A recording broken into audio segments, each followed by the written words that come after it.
the GenNet space. Once this is complete, the pool status is updated to final certified. The pool continues the path of issuance at the pool processing agent office, that's us at BNY. And the finish line, of course, is the security issuance. This just give you an idea of what happens in that space. Basically, the same space that happens, that the same process that takes place in the legacy GenNet system. Next slide. As I said, I wanted to concentrate mostly on the demonstration. The first one is, I think it's 39 minutes long, and this is about the dashboard and the maintenance. So Ryan, when you're ready for that, we can key that one up, and then we can continue from there. MFPDM. Once you log in to your MGM account, you will land on my dashboard, as you can see on the screen. You will be greeted with the banner on the page, giving you the latest and greatest update for upcoming deployment, or any kind of announcements will be shown on the banner that you see here. Then we'll scroll down to my pools. Here you will see colorful circles that are called skittles.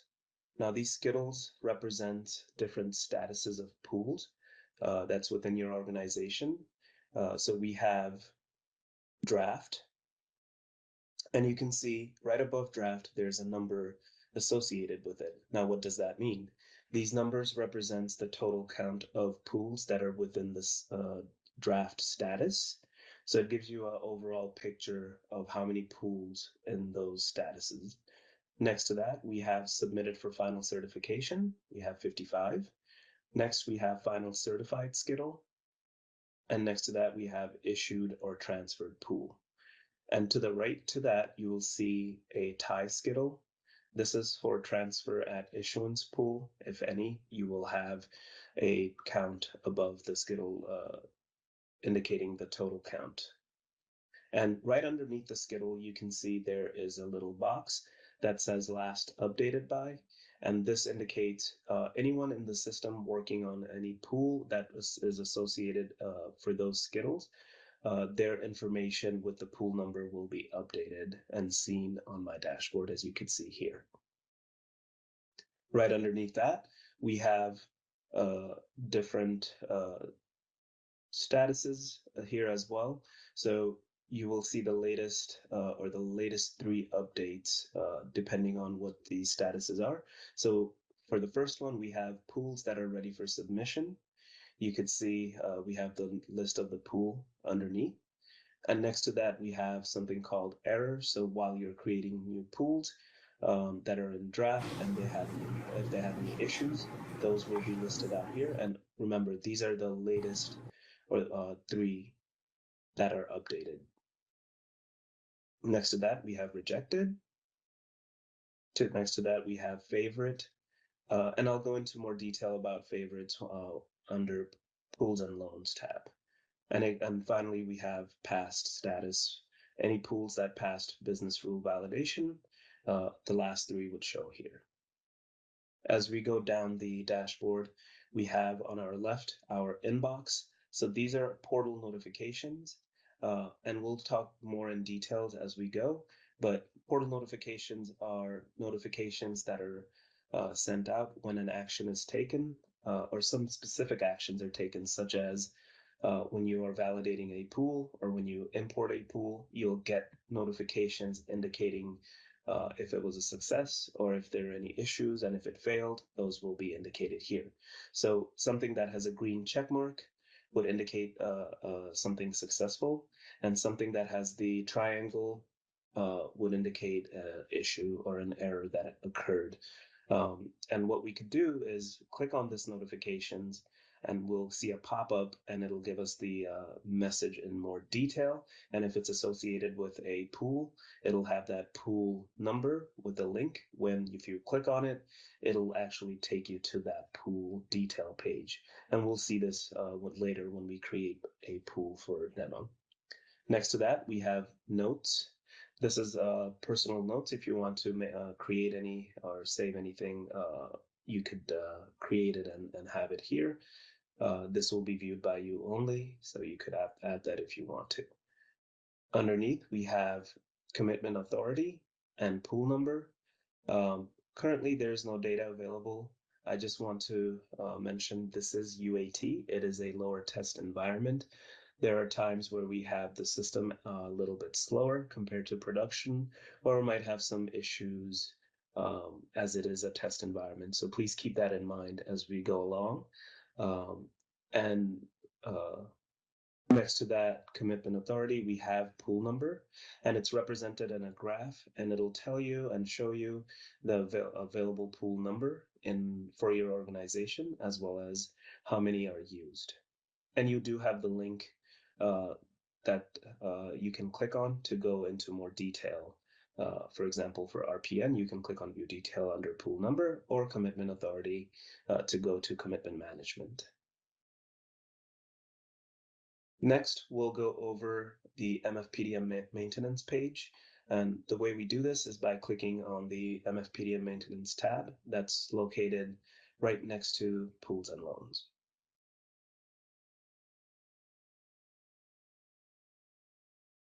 Okay, so here you have the maintenance page.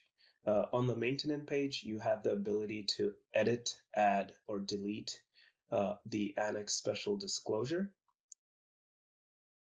So we'll go ahead and click edit. And here you can see you have the add button option. So we'll go ahead and click on add.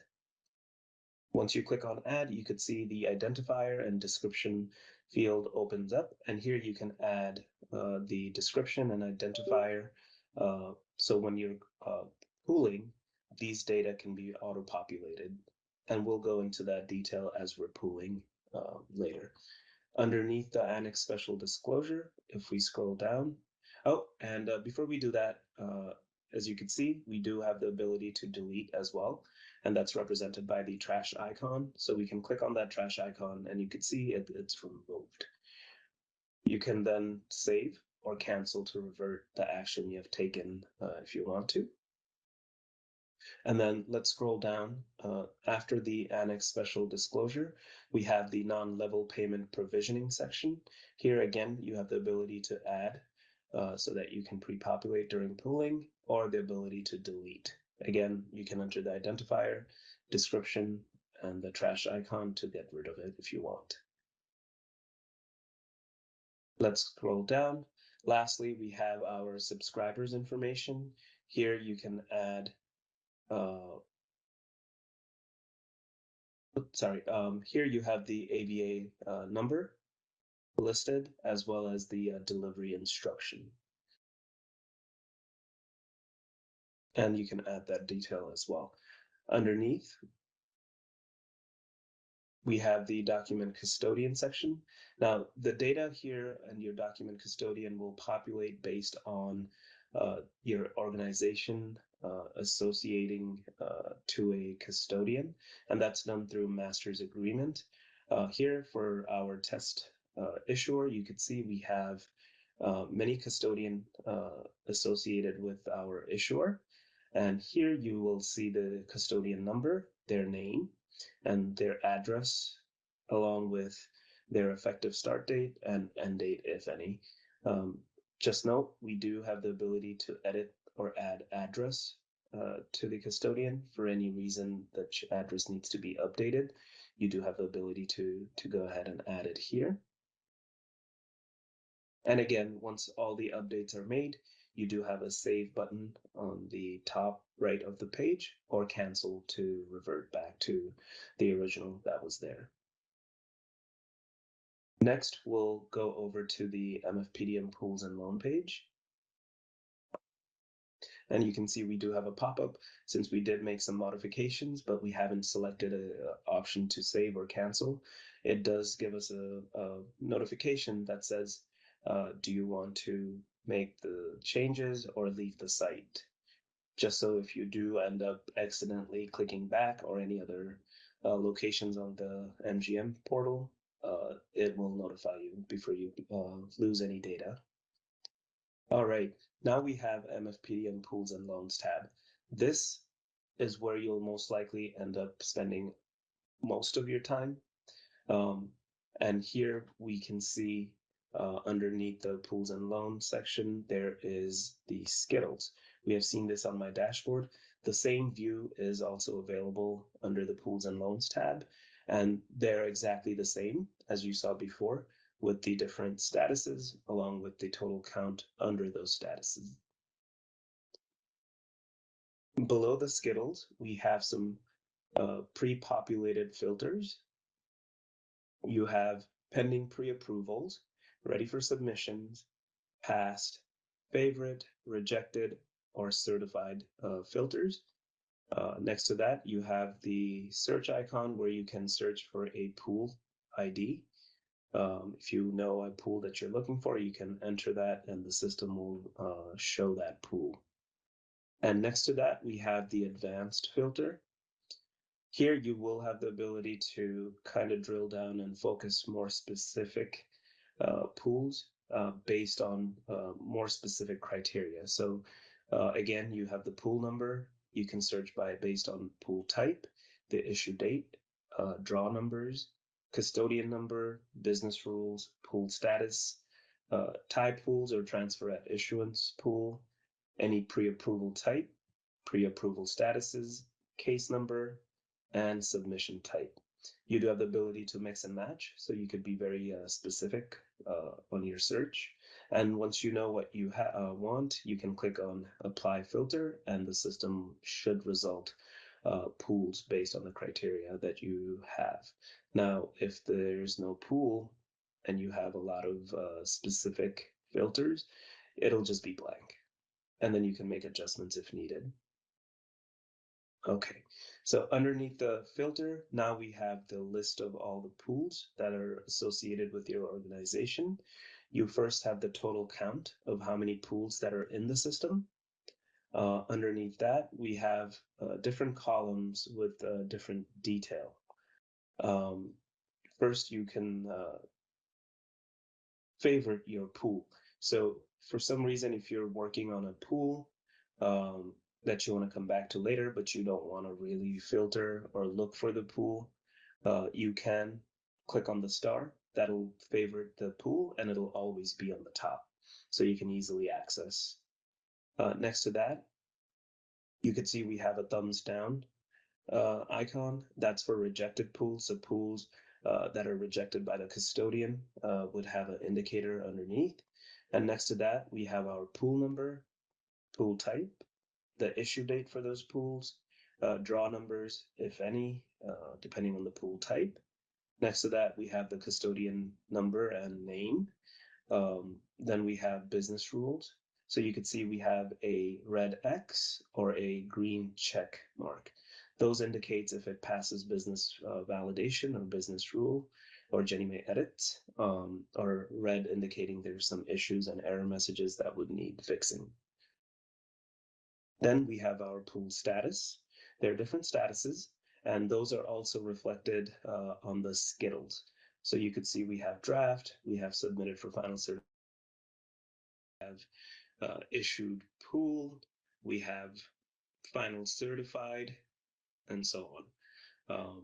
That would indicate the statuses, and next to that, we have your issuer ID. And finally, last column is our action column. And you can see when you hover over a pool, a little blue three-dotted icon shows up. And when you click on it, it'll slide to the left. And depending on the status of the pool, it will have different options. So it's dynamic based on what the pool is and its status.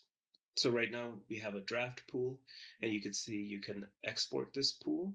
You have the HUD document, you have validate, and you can delete the pool.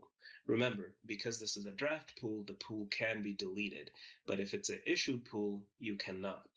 So we'll go to an issued pool and open up the slider, and you can see the option is not there. Now, looking at the documents, the HUD document, let's go ahead and click on that so we can see what are available to you. You can see you have the 11705, 11706, 11706 with data, and then we have the, oh, so yes, after 110706 with data, we have the 1732 certification of construction loan, 11711B,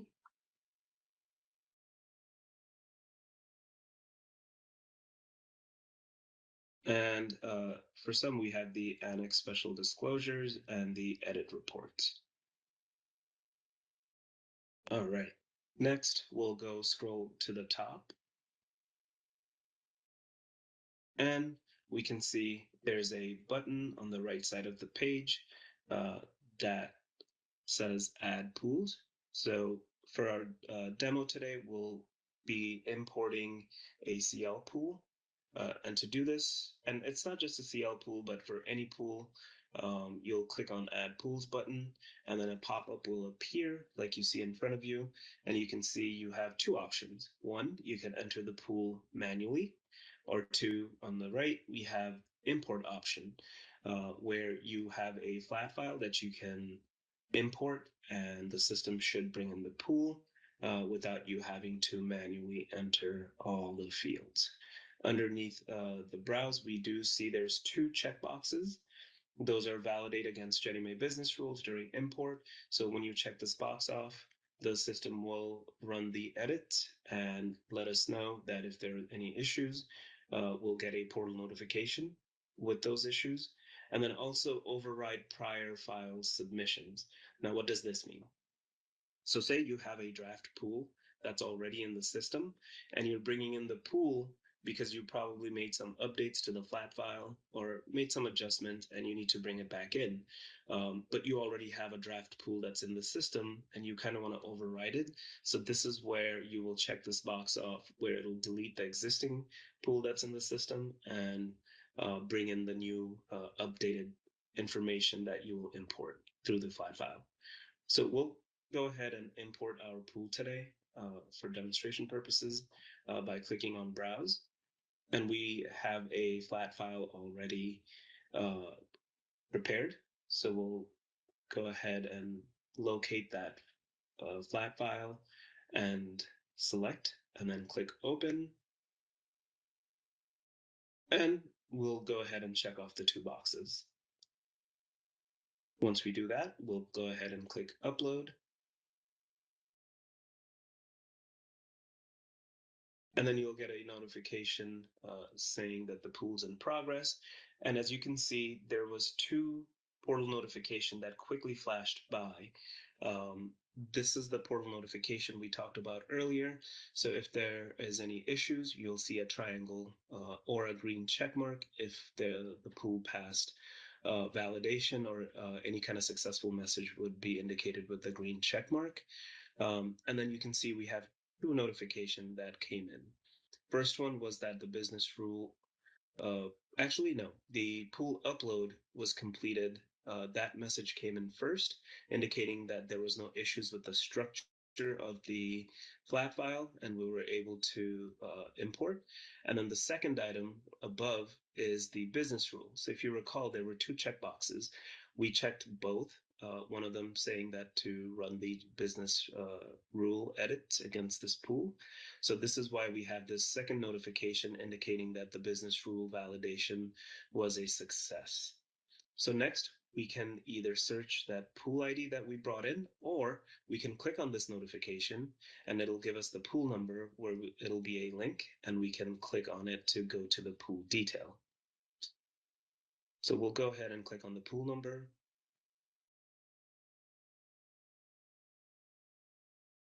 And now we're in the pool detail page.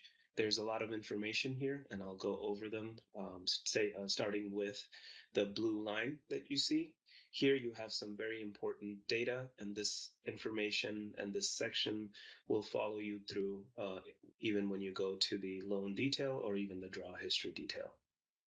So first we have our pool number. That's very big, as you could see. And then right next to it, you see the status of the pool. So here we have a draft, just because we just imported the pool. But if this was a different if there was a different status, it will indicate that right next to the pool number. And you can also favorite this pool by checking on that little star mark that you see, so that when you later go to the pool and loan summary page, that pool will be on the top of all the list of pools. Underneath, we have our issue type. This is a single family pool, or X pool type. Underneath, we have the issue date. This issue date is 9/1 for our pool. And because we checked the box off during import for business validation, you can see that the business rule passed. Underneath, we have the project number. And moving over to the right, we have the draw number, the pool type. So for today's demo, we have the CL pool, or the construction loan. We have the pool amount, the mortgage amount, the submission type. So this is a type 1 initial construction. Then we have the security rate, the interest rate, and the maturity date of the pool. Going below, we have the information of your organization. So we have the issuer number and the name of the organization, and the created person. So the person who imported or created the pool will have their name, and next to it, the last updated by. So if you have multiple data entry or authorized signer in the organization, and they make some modifications or changes to the pool, the latest update will be represented here by the name of the person next to it. Next to that, we have our document custodian information, their name and their number, and your account executive information to the right, and their phone number. So as we scroll down, we have, right now, we're on our pool detail page, and then we have sections within the pool detail page. One great thing about this, we have the ability to expand or shrink the sections. So when you're pooling or entering your pool data, you can focus on one section at a time. As you can see, there are many fields, so it could get overwhelming. So that's one positive side to this, where we can focus on a section at a time. Our first section is the header information. On the header information, we have our pool number, our issue date, the issue type, the pool type, and the submission type. Next, we have our general information section. So let's go ahead and expand. And here you can see we have our pool tax ID, our initial pay date, our delivery date, our unpaid balance date, the amortization type. And underneath, we have our rate section, our security interest rate, mortgage interest rate, and our servicing fee. Next, we have our PLPN security rate. And next to it, we have our maturity date of the pool. Let's go down to the next section for pre-approval. You could see we do have the cross-reference pool ID, DI0451. So this is automatically selected by the system with the next sequence pool number. So that pool number is already set aside and saved for our PLPN pool. Next, we have our pre-approval. This is new to us. This was recently added a year back, I believe, where you have the ability to have your pre-approvals entered in your pool. Now, there are three sections. We have the pre-approval for basis point spread. Next, you have the pre-approval for cross-default or cross-reference pools. And finally, you have your balloon payment. This allows you to enter the pre-approval information and automatically send it over to your account executive for approval, where in the past you would have to manually do this. Right now, the system allows us to send the information over to the AE for either approval or rejection, and we can uh, have that seamless now. Next, we have our master's agreement information, where you have your custodian name and number, your subservicers, if any. In our case, we do not. Next, we have the principal and interest P&I accounts with the routing number and the account number. And underneath, we have our escrow accounts. Here you have the escrow, your federal routing number, as well as the account number. Then we have the subscriber information, where the delivery to instruction is there with the description. And finally, the position amount. In our case, it's 100,000. Next, we'll go down, and now we see the certification and agreement 11711B form information. You have the verbiage there where you can check two options. We selected no mortgage in the reference pool, but you can pick the other depending on your pool needs. Next, we have the pool statistics. These are pre-populated based on the data that you entered. So you have your total P&I amount as well as your UPB amount, your FHA total, the quantity, and the UPB amount listed underneath, your USDA rural development totals, if any, and additional information. So in this case, we have weighted average interest rate and the amount underneath. Let's scroll back up to the top.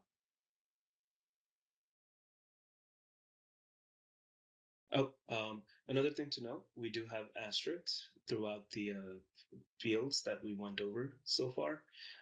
Those are required fields that you would have to enter for you to be able to save. Now, this would be more important to note if you are manually creating your pools. Because we did our imports and we entered all these data, we didn't get any error messages because the information was already there. But something to keep in mind. Now, if you scroll up, I also want to mention that the MFPDM system is very intuitive. So right now, we don't have any issues or any kind of error messages because all of our data that we entered was correct and there was no issues. But if you did have any problem, they would be listed here. So what we can do for demonstration purpose is go click on edit, and we can select let's select incorrect issue date or a future issue date. Now the issue date you can, oh actually, you know what, we do have the delivery date, uh, so we can make changes to this and we can trigger off the error messages.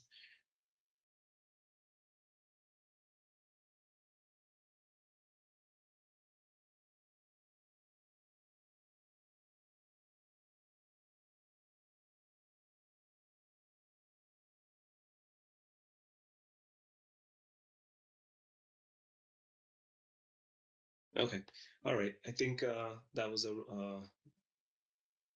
yeah, we can enter the date manually as well, and let's try to save.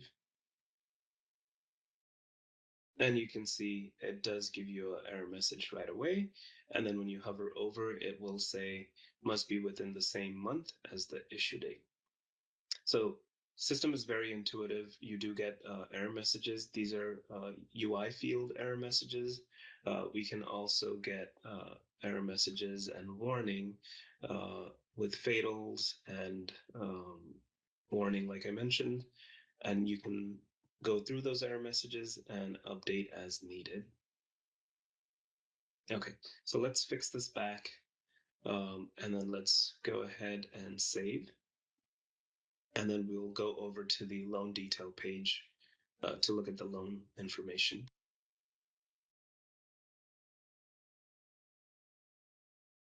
Okay, so we have the loan tab as you saw real quickly, and you have the number in parentheses indicating the amount of loans. And then underneath, we have the loan information.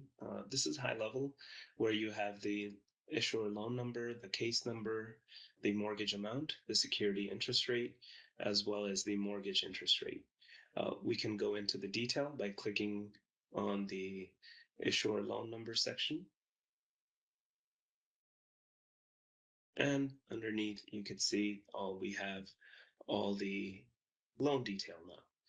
One thing to note, like I mentioned earlier, above on the top, the blue line, those messages follows you throughout the different sections of the pool. And underneath, we also have the ability to expand or collapse the different sections, like the general information. So again, you can focus as you enter your pool or loan data. So what do we have under the loan section? We have the issuer loan number. We have mortgage type. In our case, it's FHA. Mortgage interest rate. And next to that, you have your balloon payment option. So if you do have a balloon payment, you can go ahead and select yes. In our case, we will select no. And if you do select yes, you will go back to the pool detail page and you'll have to select yes on the pre-approval section. And that would then be submitted to your AE for approval. As we continue, we have the mortgage amount with the OPB, or the original principal balance, the unpaid balance, and the principal interest rate. Next to that, we have our mortgage term, indicating in years and months. Our test pool is for 40 years. And then next to that, we have our first and last pay date. As we continue and go down, we have the mortgage note dates. Here you have the loan origination date and your initial endorsement date. And next to that, you have your prepayment provisioning. Are there any prepayment provisioning? You can select yes. In our case, we have no. And you have the indicator for min or mom, where you can do yes or no. If you do yes, you have to add in additional fields. In our case, we have selected no. And next, we have the agency detail. Here you have your FHA or USDA case number, your loan type, and your section of the act. As we go down, we do have the ratios, debt service coverage ratio and loan to value ratio. And underneath, we have the annex special disclosure and the non-level payment provision. Remember, these are information that we saw in the MFPD and maintenance section. So if you entered information on the maintenance area, those would be available for you to select. So you don't have to enter the data every time. They're pre-populated from a dropdown. And finally, we have the mortgage information. Here you have the name of the mortgager. You have the property site address with the city, state, and zip code. And that concludes the section for the mortgage. Now, scrolling back up, you do see there are some buttons. For example, docs. You can generate the HUD forms from here as well, not just from the pools and loan page like we saw earlier, but you could do this in the pool detail, in the loan detail, or the draw history page. So you have that option. And again, because this is a draft pool, you can delete. And if you want, you can validate this pool. If you have all your information saved and entered, you can validate and the system will revalidate with the business rule. So this is important because if you have errors on the pools or the loan, and as you're fixing, you can go ahead and validate the information and continue. And then we have the edit page and the refresh. So if you want to make adjustments to any fields, you can click on edit and change. Or if you want to refresh the page, we recommend you refresh using this button and not the browser refresh. All right, so this covers the loan section of the page. Next, we have the draw history detail.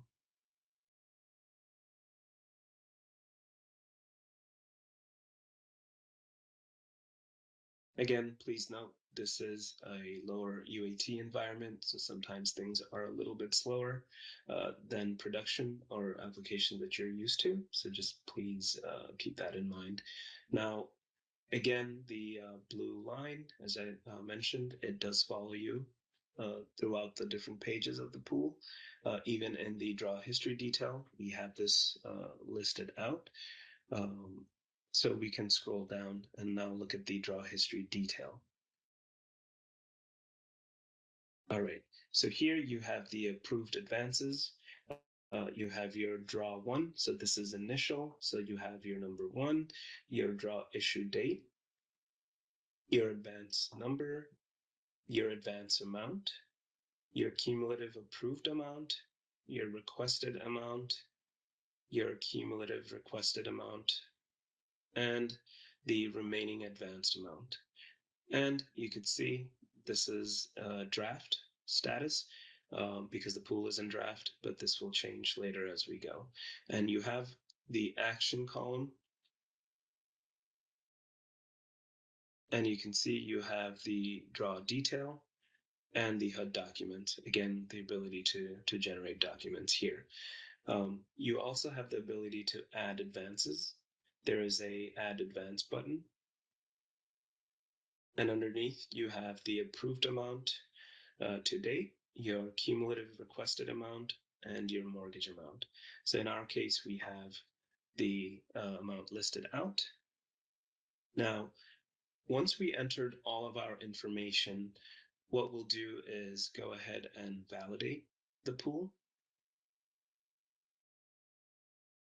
And this will run the pool again through the Jenny Mae business rules.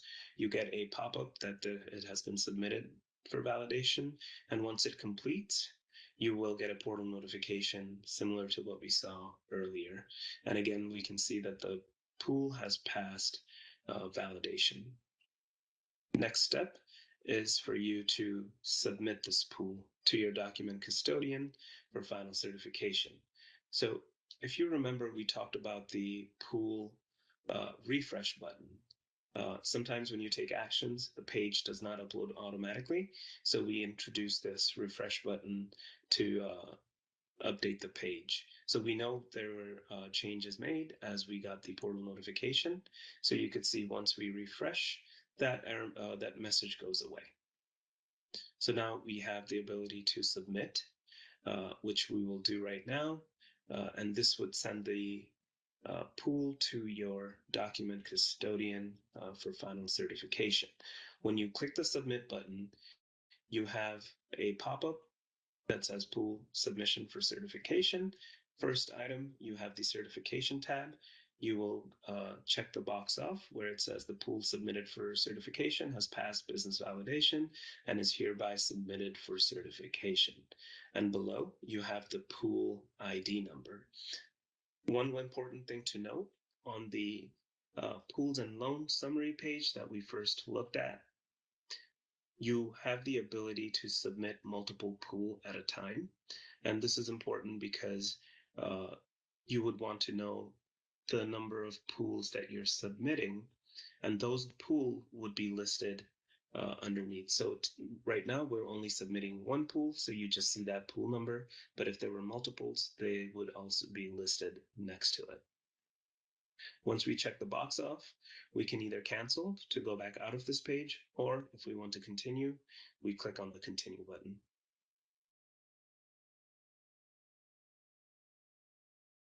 Next, we have the RSA Secure ID token section. So here you will enter your RSA passcode and click submit. Once you click submit, the pool will be locked. And once the processing and validation is completed, you will get a portal notification stating that the pool has been submitted for final certification, similar to what we saw earlier on the pools and loan page with that updated status. So it'll go from draft to submitted for initial final certification. And then once the pool is certified, the status will again update to say final certified. And once it's processed and issued, you should see the status update to issued status.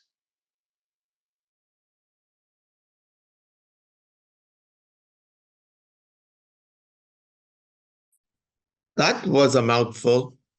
That's a lot. So that was the first video that kind of give you an idea what goes on in there. So, so in this video, Toad actually ends by sending a initial pool. So what we're going to do is concentrate on the second one that has talk about the sale, the draw, and that other information. So Ryan, we can cue that one up so we can just go and play that second video recording.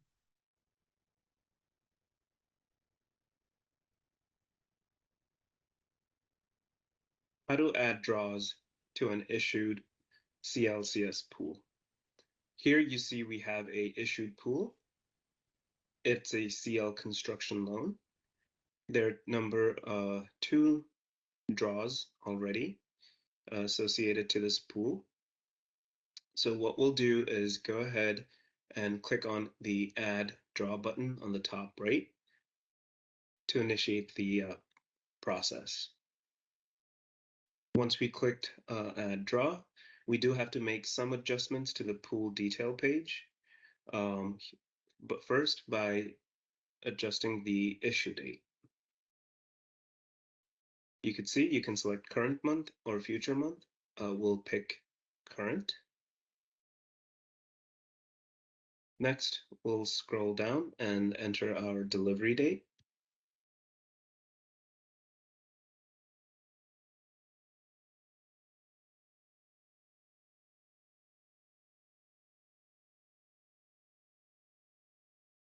Once we enter our delivery date, we'll go down to the subscriber detail.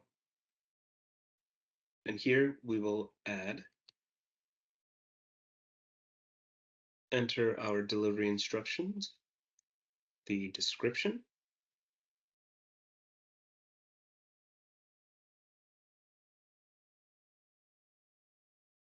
all right, thank you. And finally, we enter our position amount. For today's purpose, we'll enter 100,000.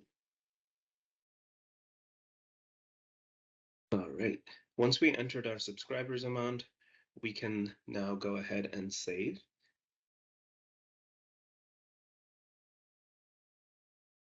The page will refresh to update the newly entered data, and it'll take us to the draw detail or draw history detail page.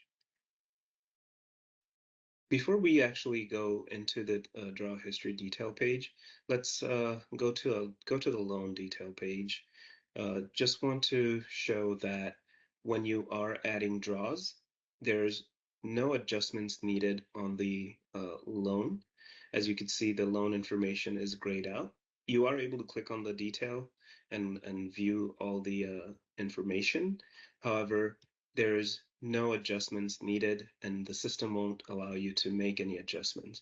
And you can also note that on the top right, typically where you have the edit button, that is no longer there. So now we'll go back to the draw history detail and continue with our process.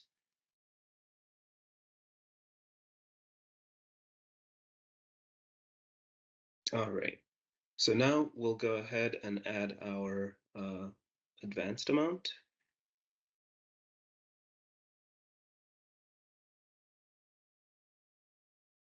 We will make the advanced amount same as our position amount that we entered in the pool detail, and then also add the same amount for the requested amount column. Once we entered our requested amount, we'll go ahead and save. And it'll give you a confirmation that the pool's saved successfully, and refresh the page. And if we scroll down, you could see the previous two, the initial and the second draw, the status has issued status compared to our current draw that we're working on, where it is in draft. Now, we also have the approved amount to date, the cumulative requested amount and the mortgage amount updated. And you can see the cumulative approved amount is also updated as well. So with that information, we will now go ahead and validate. This will validate the entire pool. And you can see the pool has been successfully submitted, and that quick pop-up notification that we just saw, since it had the green check mark, that indicates that the business rule or the validation was successful. So let's refresh the page by clicking on the refresh button.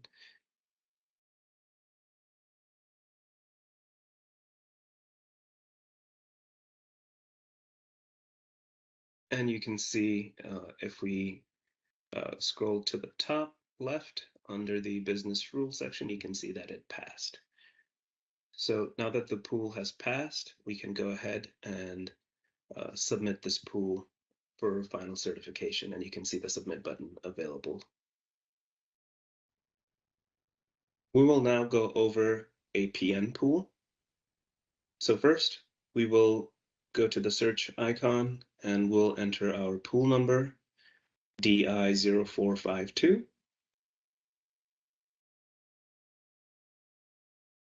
And once you enter the pool number, the system will search for it and you will see the pool number appear below. And we'll go ahead and click on the pool number to go into the pool detail page.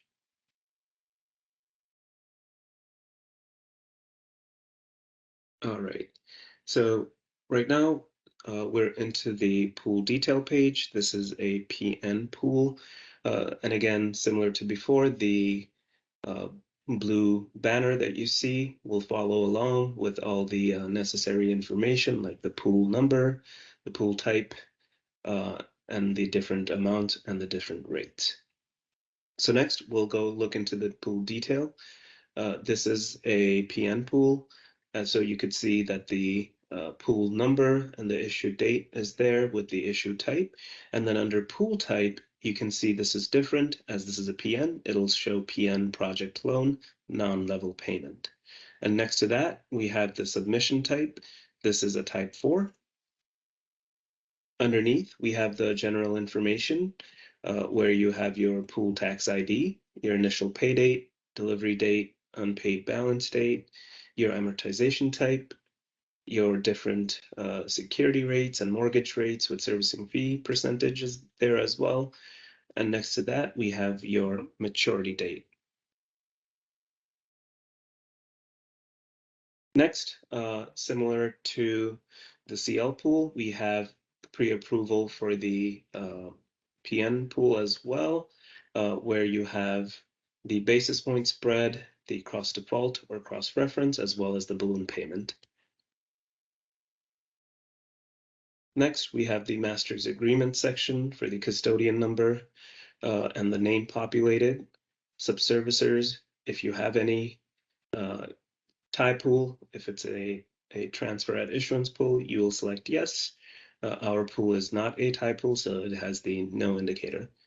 Next to that, we have the PNI account, the federal routing number with the account number, and underneath we have our escrow account detail with the routing number as well as the account number. Then we have the subscriber information with the delivery instruction and the position amount. And underneath we have the certification agreement form 11711B. And below we have the pool statistics. These are auto-populated based on the data that you entered. So we have our PNI information, your unpaid balance amount, your FHA totals with the UPB amount.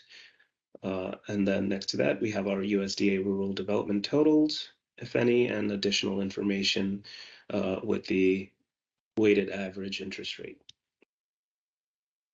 Next, we'll go to the loan detail page by scrolling up and clicking on the loan tab.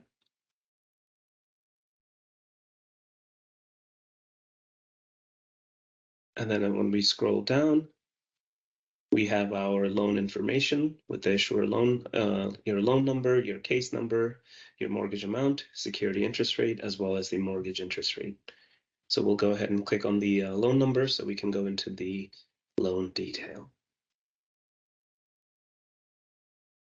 All right. Going down, we have our general information where we have the issuer loan number, your mortgage type, your mortgage interest rate, and again, balloon payment. If it's a yes, you will have to update on the pool detail page for your pre-approval so your AE can go ahead and approve or reject.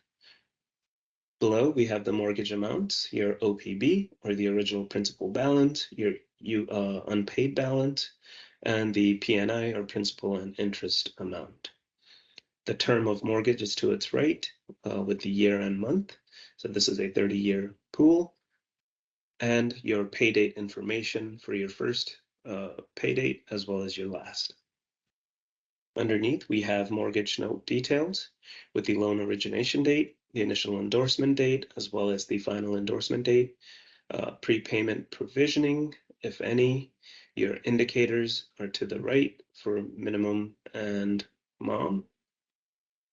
We have no selected for both the prepayment as well as the indicators. But if you need to select yes, you can enter the details.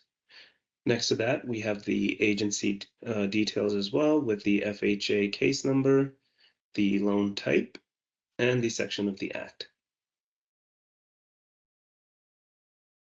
All right. Below, we have the annex special disclosure, the ratio, and the non-level provisioning section. Here, again, similar to what we talked about for the maintenance page, if you have entered data there, you can select it from the dropdown, or you can enter it manually. Quickly to touch up on the non-level payment information, you do have the ability to enter the non-level payment. To do this, we can go ahead and click Edit.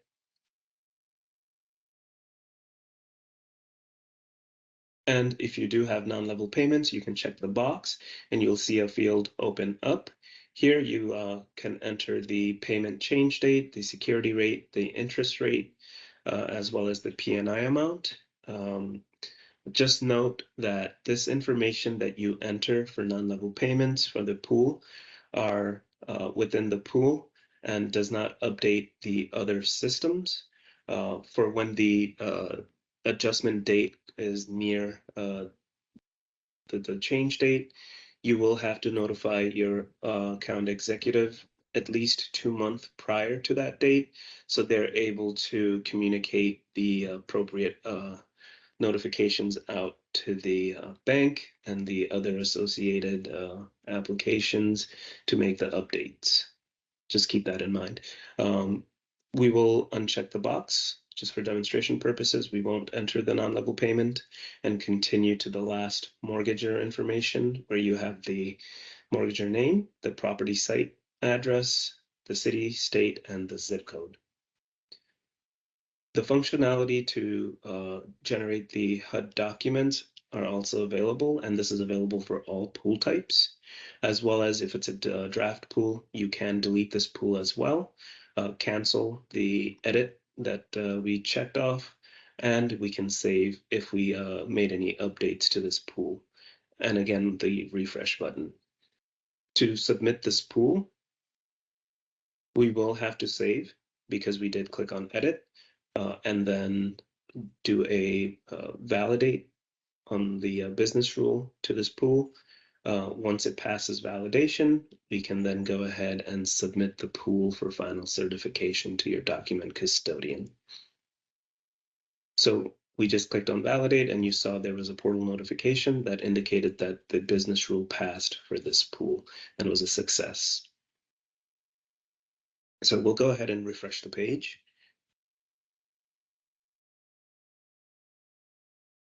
And you can see the status or the business rule status has changed to passed. Next, we'll go over a LM pool. And to do this, we'll back up to the pools and loan page and go ahead and enter our LM pool on the search icon, which is DI0453.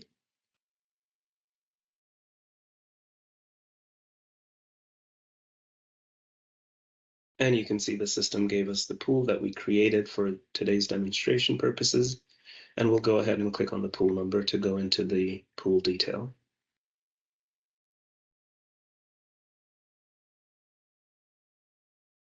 All right, similar to our PN pool, you could see the details and the data are similar, as in the blue banner with the pool number and the different status that it goes through. The mortgage amount, the pool type. In our case, this is a LM project loan, modified loan, mature loan, and this is a submission type 4. And we can also see this below when we look at the pool detail. We have the header information with the pool number, issue date, issue type, pool type, and submission type, again, type 4. We do have the breakdown of the LM pool, as in the definition, which is project loan, modified loan, or mature loan.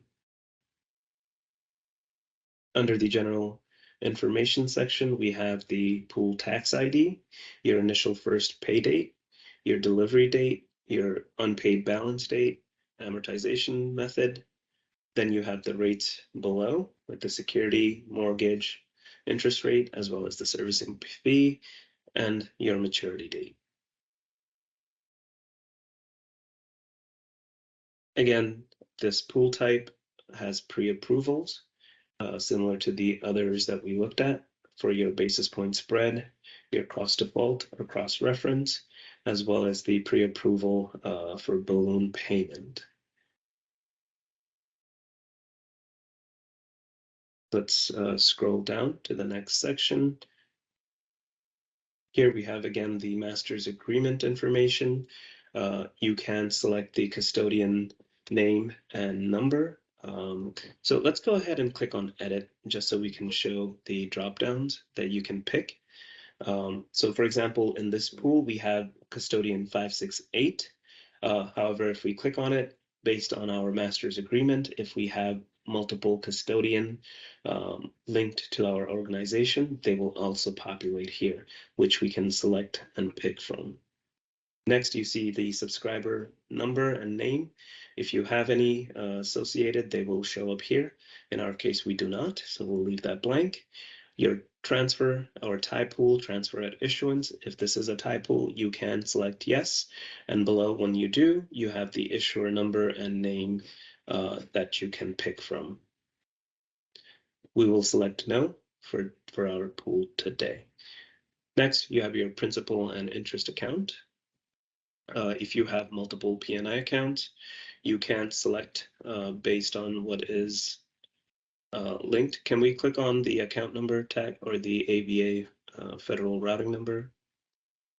Okay, so here you could see we only have one account linked, so that's populated, but if you have multiple, they will show up here. All right, next we have the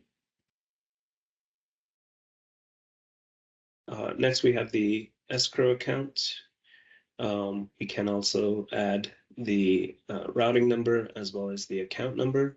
And again, you can see if multiple accounts are associated, they will show up on the dropdown. Right. Next, we have the subscriber information. As you can see, we can add additional,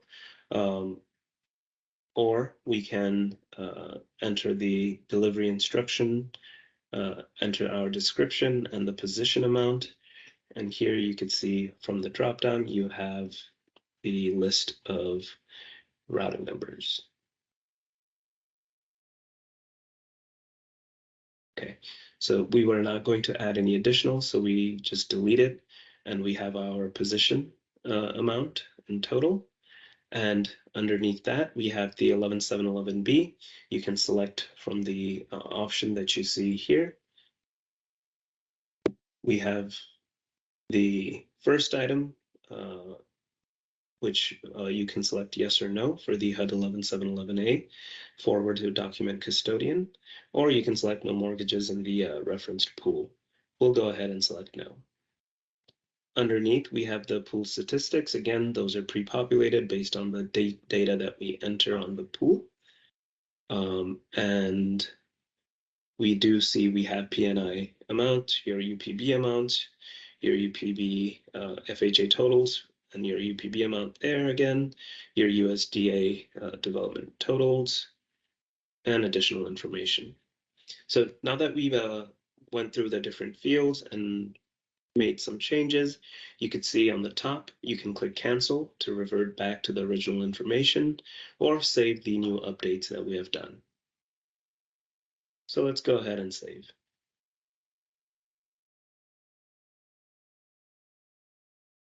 All right. So you do have the page refresh when you do. Next, we'll go over to the loan detail page before we validate. Similar to before, we will go to the loan summary page. Here you have the loan listed out with the loan number, case number, mortgage amount, your security interest rate, as well as the mortgage interest rate. So we'll click on the loan number to get into the loan detail. And just to go over the different fields, let's go ahead and click edit so we can see the different fields and what they represent. All right, let's go down. So you can see you have your issuable loan number that you can enter, your mortgage type. Let's click on the mortgage type so you can see you can select FHA or USDA. Next, you can enter your mortgage interest rate. Next to that, we have the balloon payment. You can select yes if this is one.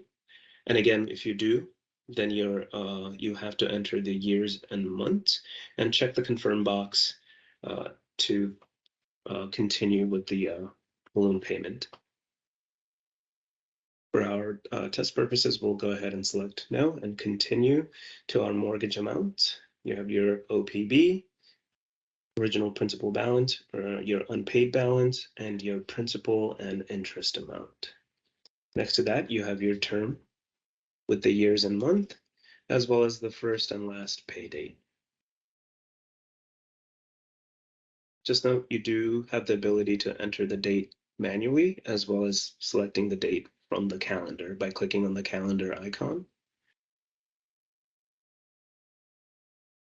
Next, we have the mortgage note dates, where you have your loan origination date, your initial endorsement, as well as the final endorsement date. Your payment provisions, we have it selected to no. You can select yes, and you can put in the different terms and data and fields that are associated with it. We'll select no and continue.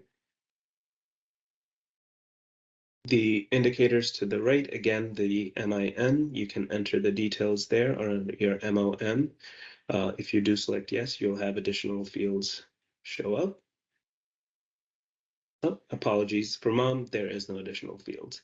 You just indicators to say yes or no. So we'll just say no and move over to the agency details with our FHA USDA case number, your loan type, and your section of the act. Again, you can click on the drop down and select from there. Next, we have the annex special disclosure with the identifier and description, and your non-level payment provision detail, the identifier and the description. Next, similar to our PN pool, you can see we do have the non-level payment schedule that we can enter, if any. We'll select no for this pool type. And you can see we have a modified loan history. Here you have the ability to add and modify by entering your principal and interest amount, your original principal balance, your unpaid balance, the first pay date, the last pay date, and the interest rate.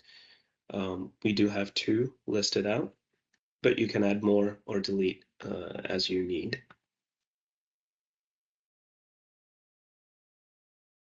Okay, Now we have the certify loan section. So this is the certification for pooling a multifamily mortgage where the first payment to principal and interest is more than 24 months before the issue date of the security. So we have the case number, the proposed pool number, the location, and the issuer number listed, and the message below. And again, you can go ahead, review this, and check the agree box to continue. And finally, we have the mortgager information with their name, the property address, city, state, and the zip code. All right, so now we went over all the fields for the LM pool. What we'll do is go ahead and save and just quickly validate just to show that the pool did go through the validation and that it's a success, to which we will then be able to submit the pool to our custodian for final certification.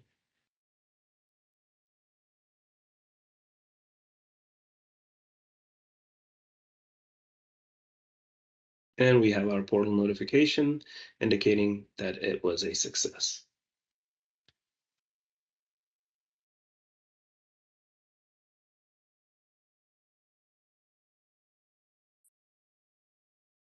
Okay. Thank you, Toita. I know we had some little bumps and bruises there before we got to the end, but we finally did. We wanted to make sure we play the recordings back to back, so it kind of tie in. So we didn't want to take a break there. And now it's now 2:21. Can we break and come back at 2:35? Can we all come back at 2:35? What I'm gonna do, and it's we'll have to do that. The stuff that we did not cover for today or through from the deck that we have for today, we'll have to finish up on Friday. Friday is usually a shorter session. So the things that we did not cover today, we'll try and make sure we cover that the first part of our Friday session. So we're gonna take a break now. We'll return at 2:35 p.m. Thank you for your patience, everybody, and we'll see you later. Thank you.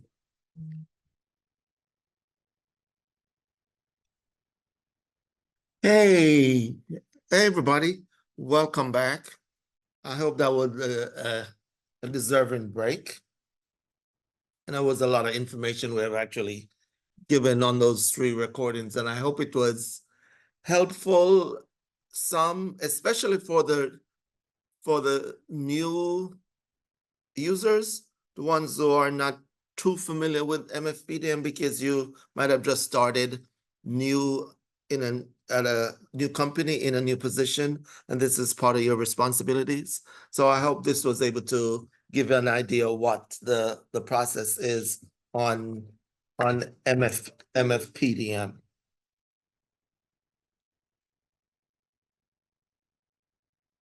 Here we go to, yes, and just a couple more things. These are just some information we want to pass on through that's in the user manual. If you want to get in more detail in terms of certain things that Toyota had mentioned in those recordings. So we just wanted to point out certain things to you from where you can get more information on those pieces in the user manual. So I won't go through the pages, but it's there. So when you do get the deck, you can do that, or you can just go right now to not right now, but after the session and go pick up the MFPDM user manual out there on ginma.gov. Next slide. And also, since we talk about user manual, some people like that quick action that you don't have to read the entire thing to get it. So we also provide some of the QRCs that we have out there on GenMade's website. So you want to just take the advantage of those also, just to understand the process a little bit easier. If this works for you, the QRC, because it's quick information and you can get it right away, and some people will learn from the cards itself. Other people want to see the step-by-step. You'll get that in the user manual, but we also give you a choice. If you need to do through the QRCs, we also present those. And of course, those are out there also on GenMade's website. Next slide. Yes, file layout. I know during Toyid's presentation, we talk about file layout.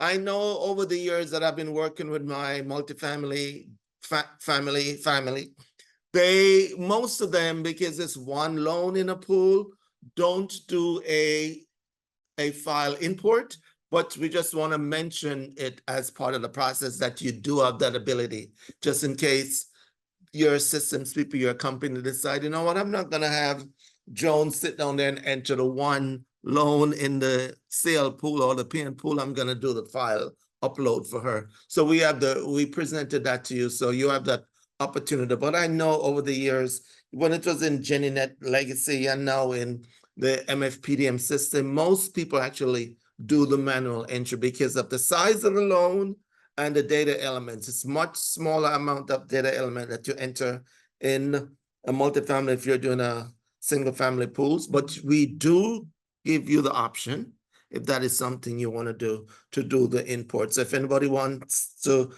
get more on this, don't hesitate to give us a call so we can present that to you. You might present that to your engineering team or your technology team to build that file out for you.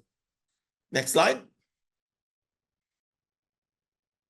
Oh, well, Toyota just mentioned the reason why we have delete and recall, because in our legacy system, we usually use the word delete alone, but now in MFPDM, we use delete. Delete means, as we said, there issues can delete a pool that have not been submitted for final search. Delete, you have a pool on your system, you decide this month I'm not going to do that pool, so I want to get rid of it. So you do a delete, it's a hard delete. That data is gone. Now, we have introduced for the last couple of years, recall. Recall, you have submitted a pool to the network. The pool has not been issued yet. So you can do a recall. The pool could even be certified by the custodian, but it depends on the time. The issuer can do a recall. So that's what we want to introduce. Whenever we talk about in the multifamily space, MFPDM space, and we mention delete, that's a hard delete for us. We're taking the pool from your system. No, when we talk about recall, we're recalling something that was already submitted and you need it back so you can make some changes. So we just wanted to make the differences in reference to that. Next slide. Polling question. And it's Ryan, are we set up for this or should we just move on? No, we're good. We should be good with these. Okay, we have some polling question just to see some of the stuff that we talk about, if you remember them or you can't get the answers for them. So Ryan, let's go with those polling questions. The first one, where do I access pool reports and HUD forms? The single choice. We have one choice. SFPDM docs menu options, Bloomberg docs menu options, or MFPDM docs menu option. Where we want to see those form 11705, 11706, the 32. Where do we go to 11711B? Where do we access? Which one of those is the answer? Is it SFPDM, MFPDM, Bloomberg? Which one is the answer for that?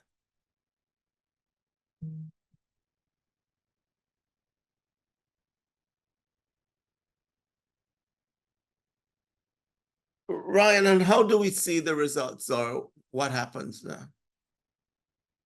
Oh, okay, cool. Thank you. Everybody was listening. I appreciate that. Look at that, 100%. I love it. Let's go into the second one, Ryan.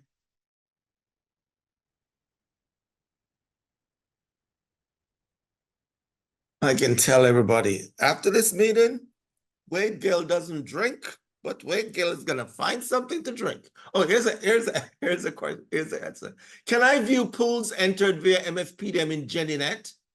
Can I view pools entered via MFPDM in GennyNet? Is it a yes or a no? What is the answer here? Is it yes or no? Can I view pools entered via MFPDM in GennyNet? if you go into GenNet now, because you have to do your draws and stuff, do you see your MFPDM pools identified there? You want to answer for that? Is that a yes answer or a no answer? Let us see what the results are.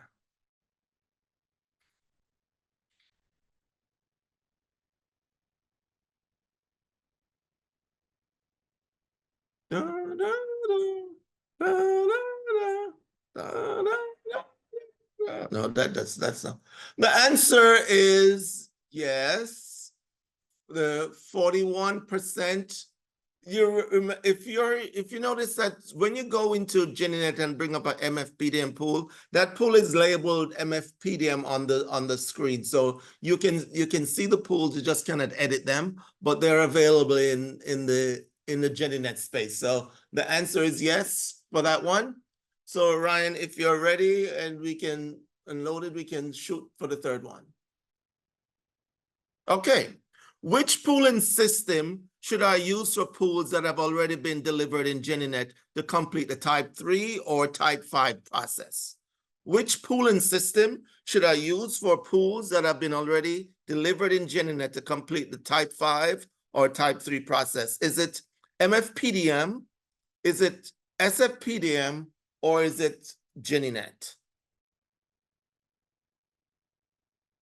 Is it MFPDM, SFPDM, GenNet? The pool initial originated in GenNet, and we want to finish up because these are draws we're doing. Are we going to consider this in MFPDM, SFPDM, or GenNet? Can we see our answer?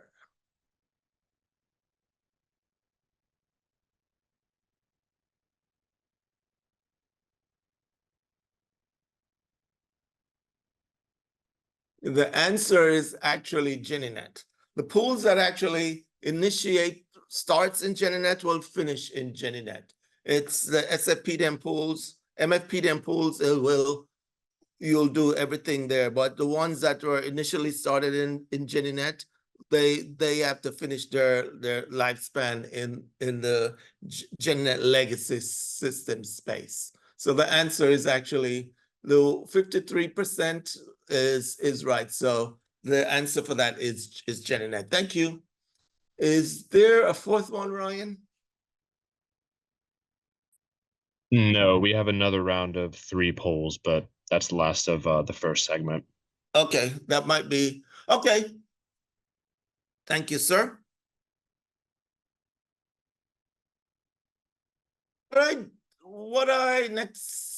I think the next piece. Oh, we're not taking another break, so let's click that.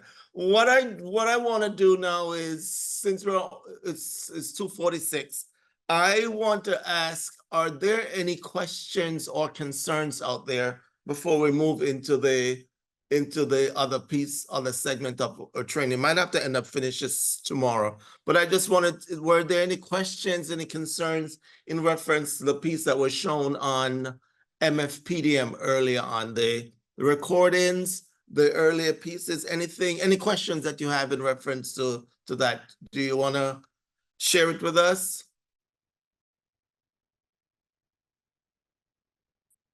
Wade, if we're kind of addressing questions, we have a few in the Q&A portion. I guess a couple. Did you want me to read those off, or do we want to? Yes, sir, because I cannot see them the way the system is set up. Yes. Okay, yeah, I'm gonna go ahead and read these out. The first question is from Bhavna.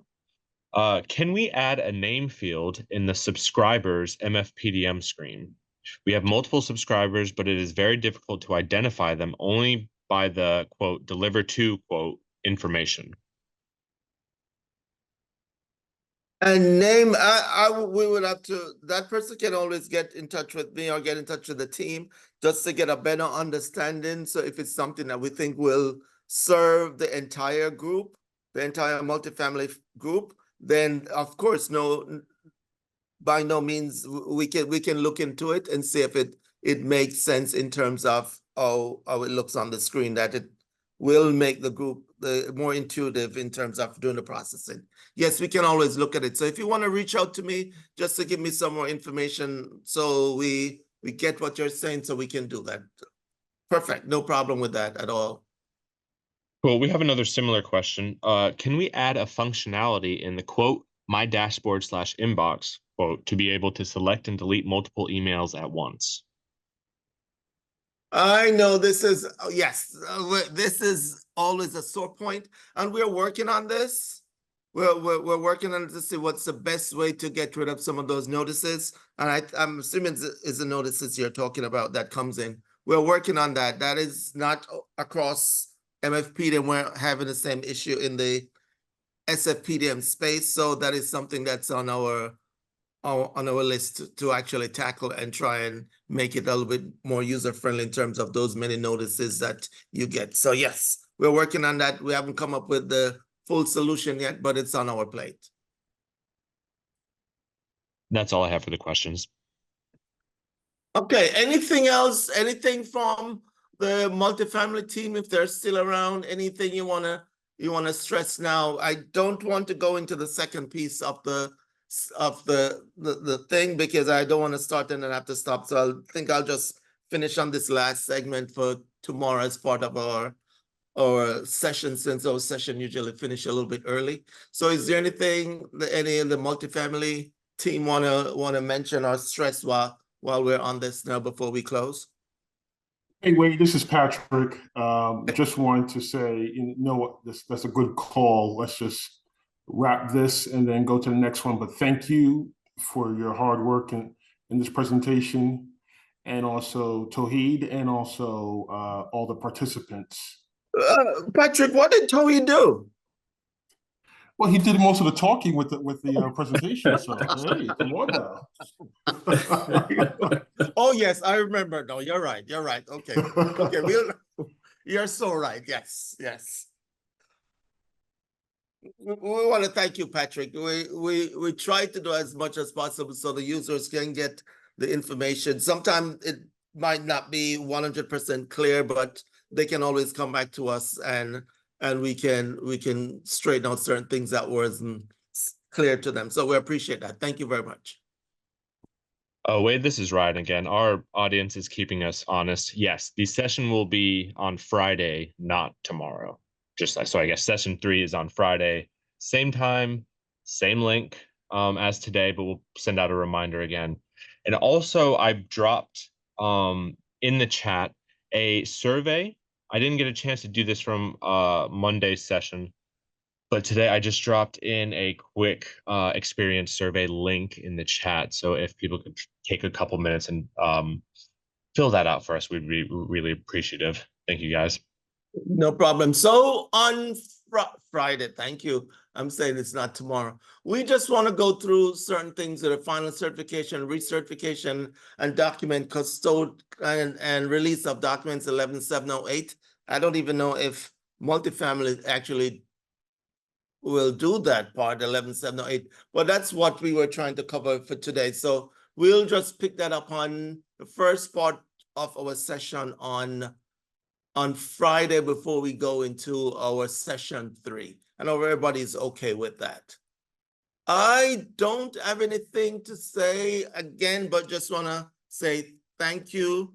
We really appreciate your time and effort. I know that we started out slow with the video a little bit, but I hope what we presented was helpful and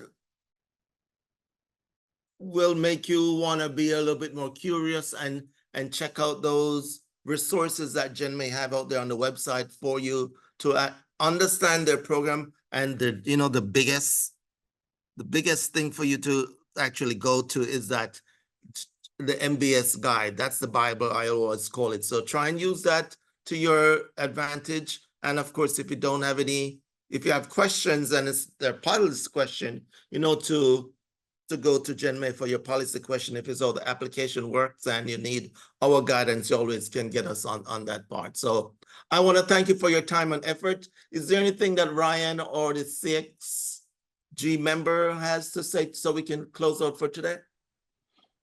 Nothing else to add. I would just like to thank everyone again for joining our new industry training, and to please take the time to fill out that survey that Ryan dropped in the chat, and have a great rest of your day. Thank you, everybody. We'll see you on Friday.